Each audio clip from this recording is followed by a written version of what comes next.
What's up, folks? Mr. B here, and this evening, wanna take some time to focus on an ongoing discussion regarding this Usain Bolt Noah Lyles issue.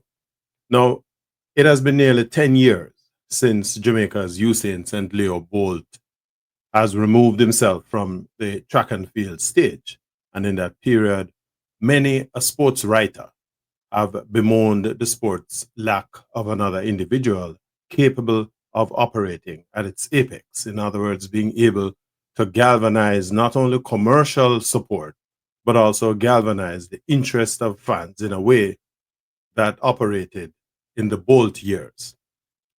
In the grand arena of global athletics, few names carries the gravity and magnetism of Usain Bolt. Not merely a sprinter, Bolt became a cultural phenomenon, an ambassador for the sport of track and field, whose charisma and willingness to invest in the sport's global profile helped to keep it afloat in an era increasingly dominated by football, basketball, and social media driven sports content. Now, in stark contrast, Noah Lyles, arguably America's uh, most recognizable sporting figure, um, finds himself under increasing scrutiny, not just because his performance is on the track, but for what many critics perceive as a refusal to shoulder the non-negotiable responsibilities that comes with elite status in a niche sport desperately in need of revitalization, especially in the United States of America.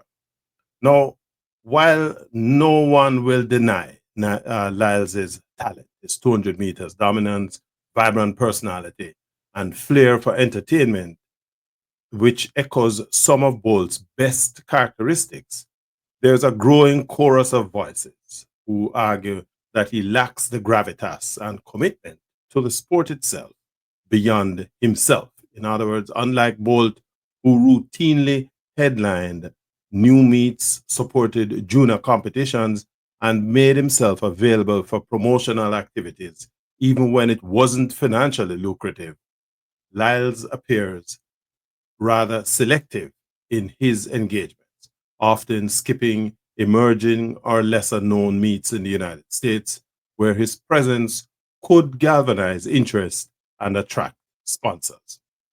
This detachment becomes even more alarming considering the dire state of track and field in the United States of America, where the sport struggles to command national attention outside of the Olympic Games.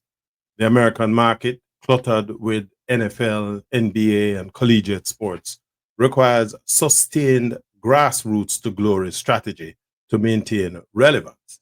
And therefore, stars like Noah Lyles, whether they acknowledge it or not, are essential to this process. Their influence, reach, and choices affect not just their own marketability, but the visibility of the sports itself. Lyles' opinion of himself is that he is currently the sport's biggest star. In this regard, he speaks about his personal marketability, not to mention his value as a brand. Such is his impression of himself and his value that he appears to expect NBA level compensation and recognition without contributing to the infrastructural or cultural growth of track and field. He has often voiced frustration at the lack of support or visibility that the sport receives in America, but rarely, if ever, do we see him lend his name to upstart meets, partner meaningfully with high school or collegiate events, or mentor the next generation in public, sustained ways. This absence is particularly jarring when one remembers Usain Bolt's consistent commitment to lifting the profile of every meet he touched, even appearing at the Jamaica Boys and Girls Championships long after he had transcended to national hero status. The gulf between talent and impact becomes increasingly apparent. Bolt understood that stardom in track and field and is not just about gold medals and record times. It's about presence, accessibility, and a willingness to engage the sports ecosystem. He didn't merely run races. Bolt sold them. He showed up, he smiled, signed autographs, cracked jokes with the press in the press conferences, and most importantly, invited the world to come in. His efforts helped transform otherwise obscure meets into television events. Bolt had the rare ability to be both a competitor and a custodian of the sport. Lyles, in contrast, seems focused on building his own personal brand with occasional flashes of brilliance, but inconsistent stewardship. This is not to say that he bears the sole responsibility for the sport's decline in the United States. That would be an unfair and oversimplistic position to take. The problem is systemic, rooted in poor marketing by governing bodies, fragmented media deals, and an outdated approach to fan engagement. However, as the sport's most visible American figure, Lyles is uniquely positioned to lead a renaissance. The question is whether he wants that responsibility or he's simply only interested in the accolades. It is not wrong for Noah Lyles to want to be paid, nor is it a sin to prioritize personal brand development in an age where athletes are corporations unto themselves. But greatness in sport is also measured by what one gives back. Bolt didn't just win, he uplifted. He showed up when it mattered, not just for himself, but for the sport's future. Lyles, if he wishes to truly stand in Bolt's shadow or to step beyond it, must understand that his legacy will not be built solely on medals. It will be measured by the footprints that he leaves for others to follow and by his willingness to carry track and field, not just for his own career.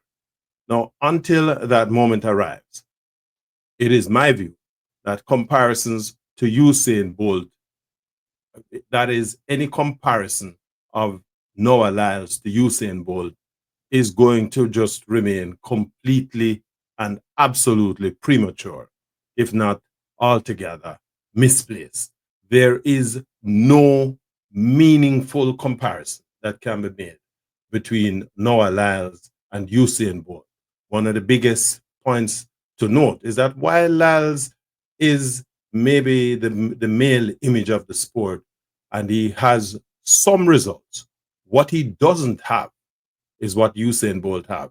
Bolt has the records to go with the performance and the personality and the willingness to, even at this stage, remain involved in the sports to some degree. Lyles, as some people says, may be a victim of having drunk too much of his own Kool-Aid. His value placed on himself, not necessarily misplaced, but when one considers that what he has been doing is more talk than doing. And in this period when the sport needs personalities to not just open up the mouth, but to turn up, to show up, and to show up, Lyles runs distant behind Usain Bolt's shadow, not just Bolt himself, but his shadow. Let me hear what you guys think about what I think with respect to this discussion. And if you like the video, hit the like button. And of course, if you haven't done so yet, subscribe to the channel. So when we have opinion pieces such as these, you're gonna be notified immediately as the piece drops. But let me get your feedback. Again, not an attempt to tear down anybody. We just want to have a meaningful discussion, especially in a sport that all the way love dearly, right? So let me see your comments in the comment section. And again, you like the video, share it, and of course, if you haven't done so, subscribe to the channel. Respect. And before we go, just want a quick reminder, check out my new novel on my website there at yardmedia.com, Sheila Unbroken, the sequel to Sheila, the Girl from the Lane. And this is available on our website. You can get a signed copy. Just follow the links, look for Sheila Unbroken, and we're good to go. Let me see your comments in the comment section. Big respect.